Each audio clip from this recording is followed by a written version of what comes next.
An old preacher once said, "If you have a big God, your troubles become small." So let's do our best to study God. Psalm 139, 1 through 3. O Lord, thou hast searched me and known me. Thou knowest my downsitting and mine uprising. Thou understandest my thoughts afar off. Thou compassest my path and my lying down, and art acquainted with all my ways. Psalm 147, verse 5. Great is our Lord, and of great power. His understanding is infinite. Ezekiel chapter 11, verse 5. And the Spirit of the Lord fell upon me, and said unto me, Speak. Thus saith the Lord, Thus ye said, O house of Israel, for I know the things that come into your mind, every one of them. Hebrews chapter 4, verse 13. Neither is there any creature that is not manifest in his sight, but all things are naked and open unto the eyes of him with whom we have to do. After this sermon, I want you to be blown away at one of the most wonderful and, quite frankly, scariest attributes of God: his omniscience. When we say God is omniscient, we mean that he knows everything that there is to know. He is all-knowing. Think about it. There are no secrets to him. There is nothing outside of the scope of his wisdom, understanding, or attention. His knowledge is perfect. For you and I to learn, we have to study or go through experience. But God doesn't. He knows everything. There is never anything that ever happened or that will ever happen that God is unaware of. More so, there is nothing that can defy the understanding and wisdom of the Most High. He knows everything about everyone. He knows everything about you. Not the you present to others, the real you. Not the you present at church. He knows the real you. A man once said, I've been married to my wife for 43 years, and there is still stuff about her that surprises me. There is nothing you can do in your life that will surprise God. He is all-knowing. God has never been surprised. Never in the history of God has he had to say, well, I didn't see that coming. God knows everything about everyone. Before you make a decision, God knew what you would decide. And God knew the repercussions of your decision. Not only does he know the repercussions of your decisions, he knows every single possible repercussion for every single decision you could have made. God sees everything at all times. There is no secret society that God is unaware of. There is no sin that God is not aware of. There is no place God is not aware of. God knows everything and sees everything. I wonder at the way many people think they can hide from God and do things without his awareness. God made us in the excellence of his wisdom and gave us just a little fraction of his ability.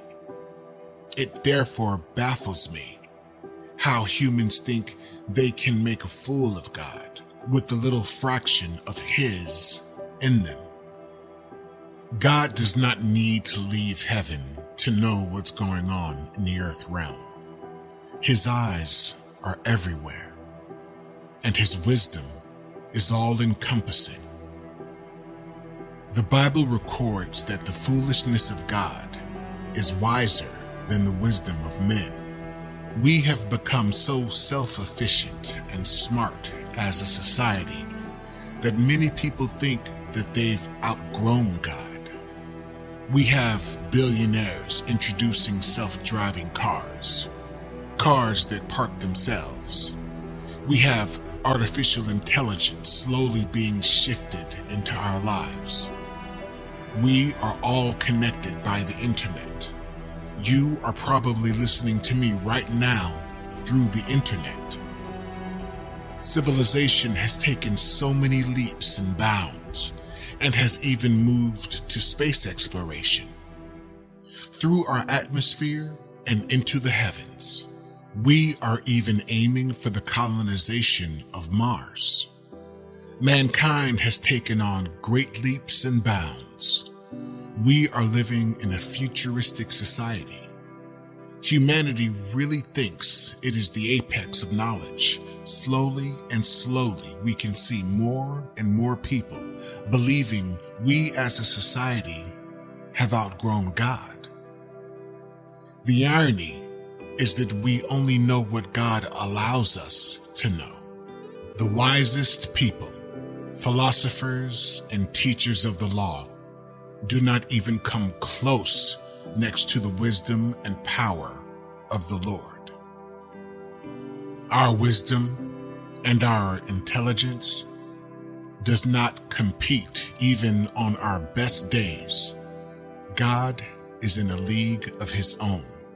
In the excellency of God's wisdom, he does not need to ask questions before he knows what is within the heart of man. When Prophet Samuel wanted to anoint Eliab as king over Israel, the Lord forbade him, saying, "Man looks at the outward appearance, but I, the Lord, look at the heart." God is never limited by the physical appearance of people. He sees deep within the hearts and knows the thoughts which they conceive in their minds. God cannot be limited by any physical barrier. He knows all things, and his wisdom cannot be superseded. King David took his time to study the personality of the Most High, and he came to the realization of the fact that God was acquainted with his ways. He knew and understood that none of his actions were hidden from God. If you go beneath the earth to commit sin, the wisdom of God will follow you up. There is nothing done in the secret that will not be brought to the limelight. If David had known this earlier, he would probably not have fallen into such sins. There is a wisdom that follows every action of man. It is the wisdom of God. Psalm 134, 4-6 says, "For there is not a word in my tongue, but lo, O Lord, thou knowest it altogether. Thou hast beset me behind and before, and laid thine hand upon me. Such knowledge is too wonderful for me. It is high. I cannot attain to it." You don't need to speak before God will hear your voice. The thoughts of his heart are very loud in the hearing of God. The people of Israel grumbled in their hearts against God while they journeyed through the wilderness, and he knew it. A person could see you keeping quiet while before God, your voice of complaint is very loud. in your heart. You may not be complaining out loud to God, but inwardly, you are complaining and angry with God. By the omniscience of God, everything that happens on earth is being captured. Nothing is hidden from him. David admitted that the knowledge of God is too wonderful to be fathomed. It is too high to be attained. The Bible does not reveal a God who sits on the edge of his throne, anxiously awaiting man's next move in order that he might take a counter move. God is not nervous about your next move. God has always known all things which will take place. The omniscience of God is so high that he would perfectly determine the end of a thing before it ever begins.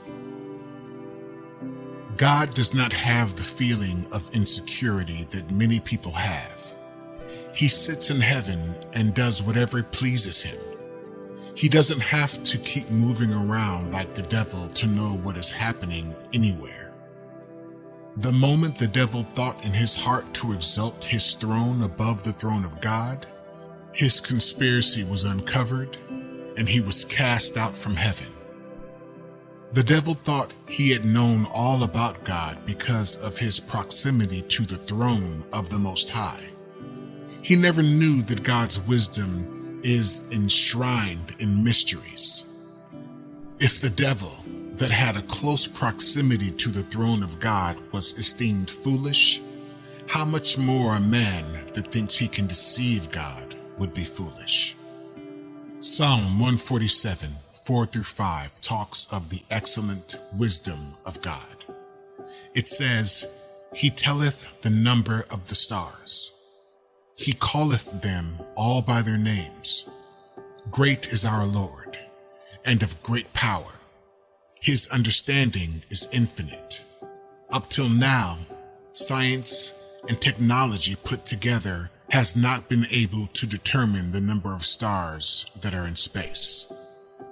But the Lord who excels in wisdom knows them all by name. There are over 2 billion galaxies of stars in space, and yet God could number and name them. Jesus said that God knows the very number of the strands of hair we have on our heads. You can imagine how versatile our God is. There is no amount of words that can explain his wisdom.